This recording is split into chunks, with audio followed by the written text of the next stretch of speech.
I'm recording this on Monday, Memorial Day, and on Friday, this got national news.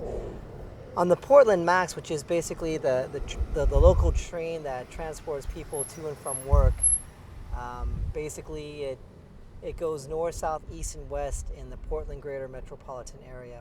I live in Beaverton on the west side of Portland, and I take the Max line, the Portland Max line, nearly every Monday through Friday, every day to work.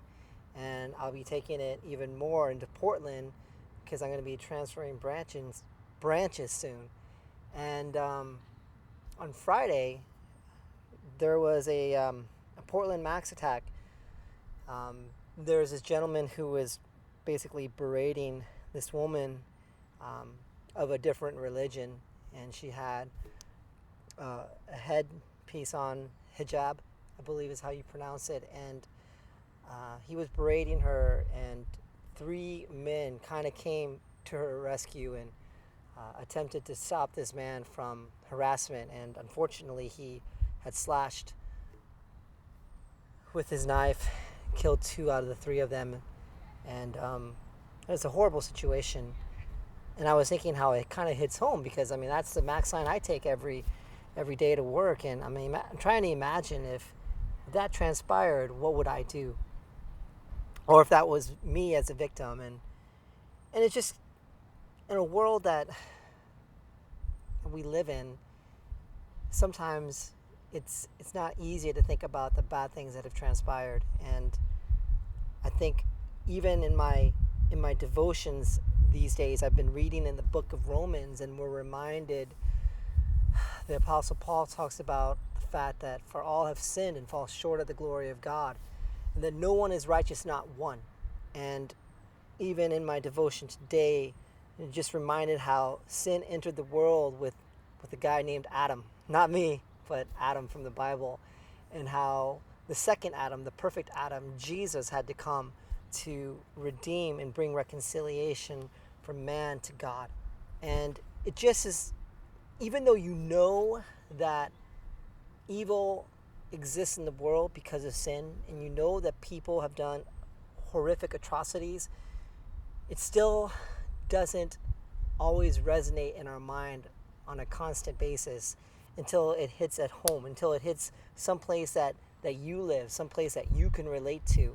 And being on the Max line every day, it just reminds me that there are horrible people in this world that have no intention of doing good. And it's difficult to reconcile as a Christian, because you know that God is love.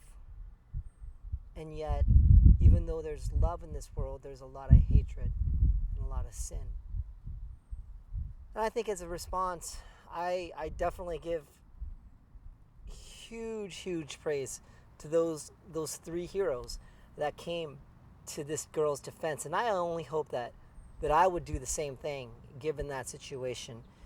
And it's sad to think that someone would be so racist and so bigoted to do that to a defenseless person, much less take out a weapon and kill people for this stupid purpose. And so I think that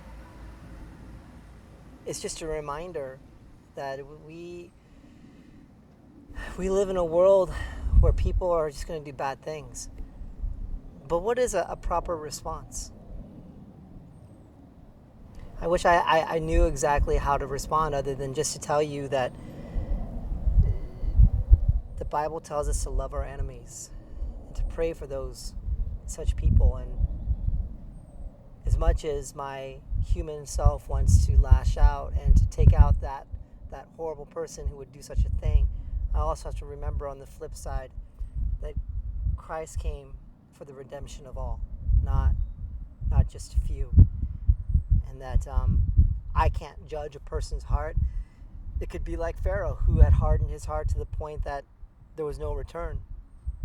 But I do know and hope that we as a people are shrewd but yet innocent, like the Bible tells us. And I think that we should be cautious not not ignorant, but also not so naive to just walk into situations that could bring danger. In this situation, I mean, the girl was in a public situation and it was nothing. It's not like she walked down a dark alley, but I guess we should just always keep alert and be ready to come to the defense of others, and be ready to not allow such people to do other things to other people and not do something about it. Well, that's my thoughts on that. Um, be thankful that there is a silver lining to all of this world that we live in.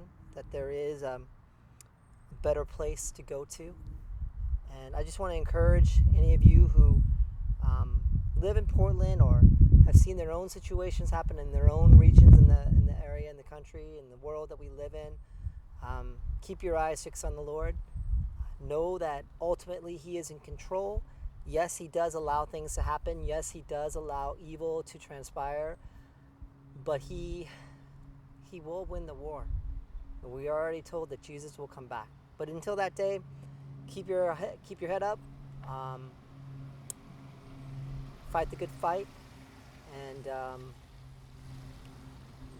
have a good week. God bless you.